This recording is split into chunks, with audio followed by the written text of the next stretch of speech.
풍성한 셀 우현화입니다. 저는 뿌리 깊은 불교 집안에서 태어났습니다. 어릴 적 외가에는 법당이 있었고 사람들이 와서 불상에 빌고 음식을 두고 가면 저는 그것을 먹는 것이 너무 좋았습니다. 친할머니께서는 아들 둘을 일찍 잃고 부처에게 빌어서 귀하게 얻은 너희 아비라며 늘 말씀하시는 것을 듣고 자랐습니다.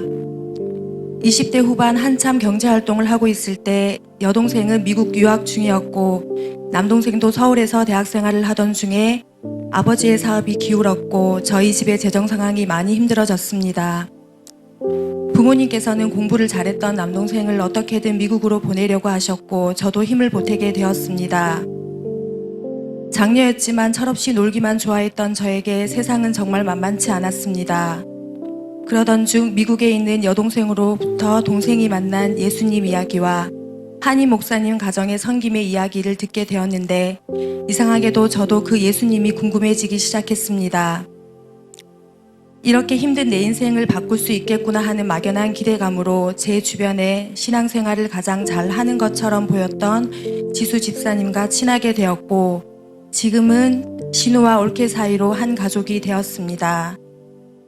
너무 사랑해서 한 결혼이었지만 아이를 낳고 일과 육아를 병행하면서 알 수 없는 목마름과 세속적인 가치관에 제 인생을 비교하고 한탄하며 점점 지쳐갔습니다.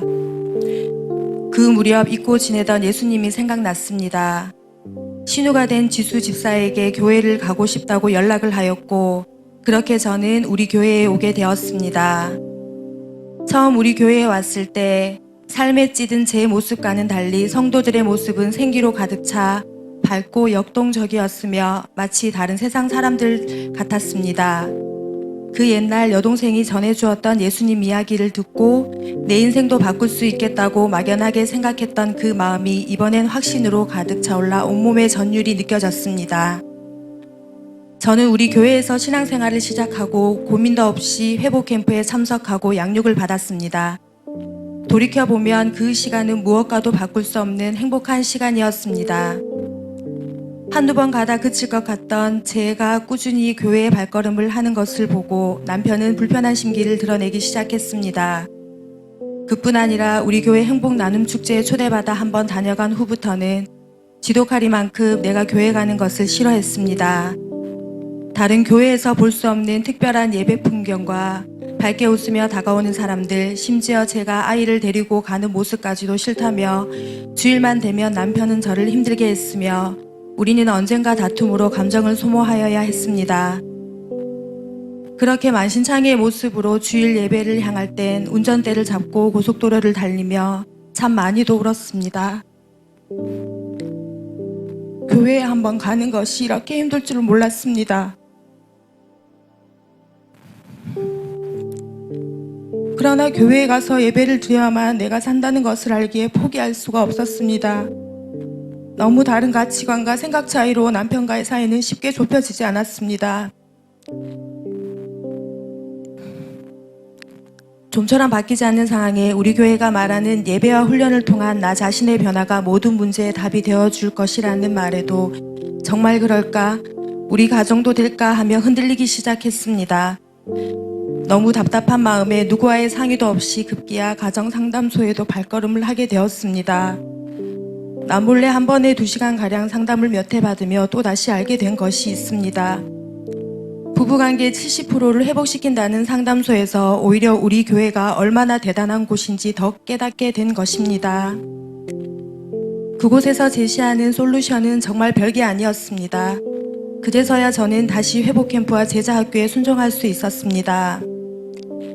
회복캠프에서는 다시금 폭포수 같은 눈물과 은혜로 나의 연약함을 강함으로 붙들어 주셨습니다. 제자학교에서 매 시간 들은 강의는 삶에 즉시 적용할 수 있는 예시들로 집에서도 그것을 애쓰며 저는 조금씩 변해갔습니다. 물론 제자학교 훈련이 순탄한 것만은 아니었습니다. 셀 가족 모임이며 훈련이며 주일 예배까지 때로는 아이를 어린이집으로 보내고 때로는 아이를 들쳐업고 칠곡에서부터 불이 나게 달려와야 했습니다. 훈련 과제와 가사 일로 늘 하루하루가 분주하여 쉴 틈이 없었습니다. 목 디스크로 인해 왼팔에 마비가 와서 시술을 받게 되고 허리 디스크도 온전히 낫지 않아 늘 병원 신세를 져야 했습니다. 남편은 물론 친정 부모님조차도 이런 저를 도와주기는커녕 제가 훈련받는 것을 방해하는 것만 같았습니다. 어렵게 다시 시작한 훈련을 포기할 수 없어서 양육 강사이신 강도사님과 훈련 동기생들 그리고 셀 가족들의 기도를 받으며 훈련에 매진할 수 있었습니다.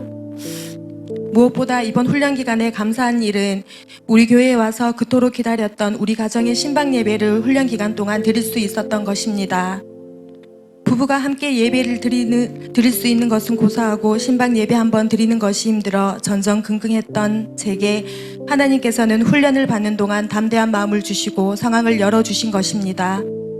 목사님께서 쉬시는 월요일에 먼 곳까지 오셔서 우리 가정에 꼭 필요한 말씀을 선포해 주시고 예배를 드릴 수 있게 해주셔서 너무 감사했습니다. 그날 저는 방에서 한번 나와보지도 않는 남편을 가슴 한편에 내려둔 채 찬송가 찬양을 목이 터져라 하며 우리 가정의 영적 전쟁을 걷어내고 싶었습니다. 신방 예배 후 저희 집 현관문에는 교패가 붙어졌습니다. 교회에 갔다고 제 뺨을 때리셨던 친정아버지도 집구석을 풍비박산 내려 하냐며 노여워하셨던 친정어머니도 그 교패를 보시고 아무 말씀을 하지 않으셨습니다. 무언으로 딸이 예수 믿는 것을 인정해 주신 줄 믿습니다. 남편도 침묵으로 주일에 예배 드리는 것을 동의해 주었습니다. 교회에 대해 소극적이었던 저도 제자 훈련을 받으며 늘 우리 교회를 자랑하는 적극적인 교인이 되어가고 있습니다. 그런 저를 보며 우리 교회에 와 보고 싶다고 하는 친구들도 생겨나 제가 1호, 2호로 순번도 정해주었습니다. 곧 제가 베스트로 품은 1호 친구가 저를 통해 복음을 듣고 예수님을 만나게 될 줄 믿습니다. 저는 이번 제자학교 훈련을 통해 내 안에 영혼을 향한 사랑이 없다는 것을 깊이 깨닫게 되었습니다. 그저 나 하나 행복하고 우리 가정 행복하게 사는 것으로 만족하려 했던 제가 어떻게 살고 싶은지 어떻게 사는 것이 옳은지를 알게 되었습니다. 믿음으로 살고 예수님의 사랑으로 사랑하며 살고 싶었지만 내 안의 능력이 턱없이 부족하여 그럴 수 없었다는 것을 철저하게 깨닫게 되었습니다. 요즘은 그것을 깨닫고 훈련과 예배의 자리를 지키고자 힘쓰고 있으니 여전히 다툼이 있고 어려움이 있어도 그 상황에서 헤쳐나오는 시간이 짧아지고 있음을 느낍니다. 저는 요즘 문제를 복음으로 이긴다는 것을 조금씩 알아가고 있습니다. 내게 있는 작은 믿음을 용기 내어 선포하고 담대하게 헤쳐나가는 지혜가 생겨나고 있습니다. 한숨으로 얼룩진 두려움을 기도로 돌파해내는 사람으로 변화되고 있는 것에 감사합니다.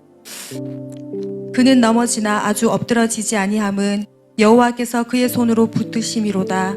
시편 37장 24절의 말씀을 의지합니다. 내가 변하고 가정이 복음화되고 주님의 제자로 거듭나는 것은 아직도 갈 길이 멀리 남은 것 같지만 저는 결단코 포기하지 않을 것입니다. 주님이 쓰시기에 편한 그릇으로 만들어질 것입니다. 사랑이 부족하기에 아직 영혼 구원의 비전이 내 것으로 선포되어지지는 못하지만 사랑의 은사를 달라고 날마다 기도하고 있습니다. 주님이 꼭 저에게도 주님 닮은 삶을 살 수 있도록 응답하여 주실 줄 믿습니다. 아멘. 이렇게 살아갈 수 있는 훈련의 기회를 주신 우리 교회, 우리 목사님 너무 감사드립니다. 양육 강사로 14주 동안 애써주신 강도사님 감사합니다. 그리고 저를 택하시고 우리 교회로 불러주셔서 하나님의 자녀다운 삶을 살도록 인도해 주신 나의 주님께 모든 영광을 올려드립니다.